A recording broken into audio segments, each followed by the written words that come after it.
तो हेलो दोस्तों, हम इस वीडियो में बात करेंगे भोजपुरी के superstar power star Pawan Singh ji के बारे में। तो दोस्तों, पवन सिंह जी का फिर एक नया पोस्टर आउट हुआ, जो कि गाना का नाम है चल चल, जो कि इसमें काम की है डिम्पल सिंह जी। और इसमें इस गाना के लिखे हैं प्रिंस प्रदर्श जी, और म्यूजिक दिए हैं प्रियांशु सिंह जी, और डायरेक्ट किए हैं जो कि रवि पंडित है, डायरेक्ट किए हैं, जो कि बहुत ही अच्छा है। और पोस्टर डिजाइन किए हैं राजकुमार सिंह, जो कि बहुत ही अच्छी है। जो कि यह गाना ग्लोबल म्यूजिक जंक्शन से रिलीज किया जाएगा, जो कि यानी कि आज 9 बजे सुबह सुबह रिलीज किया जाएगा, जो कि 9 बजे, जो कि गाना का नाम है चल चल। और इसमें फीमेल सिंगर गाई है शिवानी सिंह जी।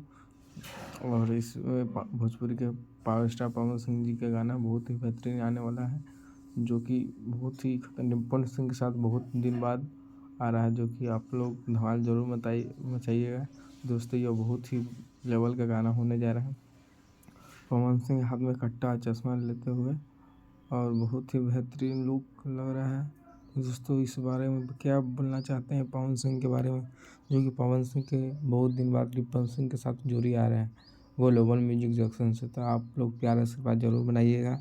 और यह गाना आज ही के दिन 9 बजे आएगा, जो कि ग्लोबल म्यूजिक यूट्यूब चैनल से। तो दोस्तों, वीडियो लाइक कर दीजिएगा, चैनल पर नए हो तो और चैनल पर नए हो तो चैनल को सब्सक्राइब कर लीजिएगा, ताकि भोजपुरी के हर अपडेट आप तक पहुंच सके। जय हिंद, जय भोजपुरी। धन्यवाद दोस्तों। जय जय माता दी।